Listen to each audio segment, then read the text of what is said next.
Hello दोस्तों, स्वागत है आपका हमारे चैनल पे। आज हम बात करेंगे एंड्रॉयड के एक बहुत ही इंटरेस्टिंग और इम्पोर्टेंट टॉपिक के बारे में, लॉन्च मोड्स। अगर आप एंड्रॉयड डेवलपर हैं तो ये टॉपिक आपके लिए गेम चेंजर हो सकता है। तो बिना किसी देर के शुरू करते हैं। सबसे पहले लॉन्च मोड्स का मतलब समझते हैं। जब हम एक एंड्रॉयड ऐप बनाते हैं तो कभी कभी हमें डिसाइड करना पड़ता है कि एक्टिविटी कैसे लॉन्च होगी और स्टैक में कैसे मैनेज की जाएगी। लॉन्च मोड्स इसी काम के लिए होता है। यह मोड एंड्रॉयड manifest.xml फाइल में सेट किया जा सकता है या फिर प्रोग्रामेटिकली इंटेंट फ्लैग के यूज करके। तो चलिए इनके टाइप्स को एक एक करके समझते हैं। स्टैंडर्ड मोड, जो कि डिफॉल्ट मोड होता है, सबसे सिंपल और हर बार जब आप एक एक्टिविटी लॉन्च करते हैं एक नई इंस्टेंस क्रिएट होती है और स्टैक के टॉप पे ऐड हो जाती है। अगर सेम एक्टिविटी पहले से स्टैक में है तब भी नई इंस्टेंस बनेगी। जैसे कि अगर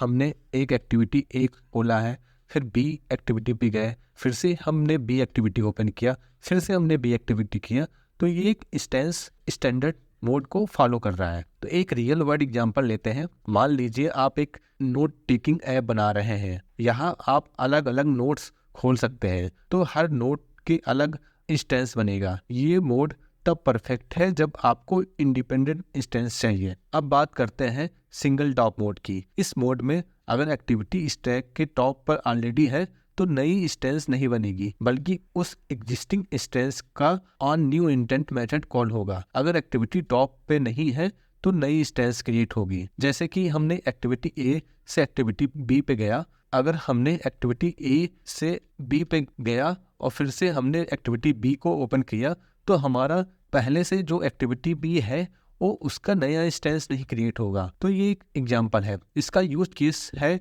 नोटिफिकेशन हैंडल करना। मान लीजिए यूजर ने एक नोटिफिकेशन पर बार बार क्लिक किया, तो आप नहीं चाहते हैं कि मल्टीपल इंस्टेंस बन जाए, तो आप इसका यूज कर सकते हैं सिंगल टॉप लॉन्च मोड्स के थ्रू। अब जानते हैं next single task mode. Single task mode थोड़ा एडवांस है। इसमें अगर एक्टिविटी स्टैक में पहले से है तो वही रीयूज होता है, साथ ही उसका ऊपर जो भी एक्टिविटीज है उन्हें रिमूव कर दिया जाता है। अगर एक्टिविटी स्टैक में नहीं है तो एक नई इंस्टेंस बनेगी। जैसे कि हमने पहले एक्टिविटी ए ओपन किया, एक्टिविटी बी ओपन किया, एक्टिविटी सी ओपन किया। मैं एक्टिविटी ए से एक्टिविटी बी पे गया, एक्टिविटी सी पे गया, फिर मैंने एक्टिविटी बी को ओपन किया, तो एक्टिविटी सी रिमूव हो जाएगा। ये उन स्किल्स के लिए यूजफुल है जो एक ही इंस्टेंस मेंटेन करनी होती है, जैसे होम स्क्रीन या डैशबोर्ड। अब बात करते हैं single instance mode. Single instance mode सबसे यूनिक है। इस मोड में एक्टिविटी एक अलग टास्क में क्रिएट होती है और उस टास्क में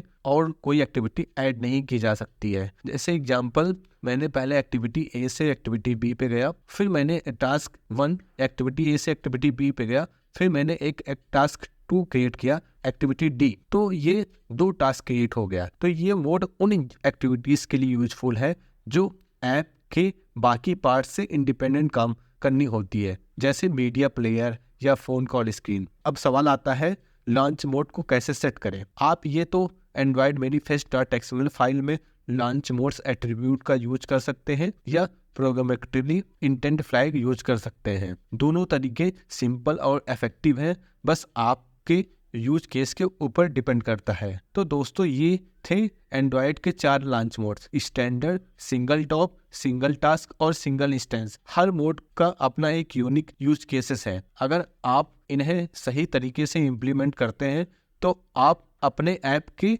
यूजर एक्सपीरियंस को बेटर बना सकते हैं और मेमोरी यूजेस को ऑप्टिमाइज कर सकते हैं। तो दोस्तों, अगर आपको ये वीडियो यूजफुल लगा हो तो लाइक करना मत भूलिए, चैनल को सब्सक्राइब कीजिए और बेल आइकन दबाइए ताकि आपको हमारा नया वीडियो का नोटिफिकेशन मिलता रहे। मिलते हैं अगले वीडियो में। Happy coding.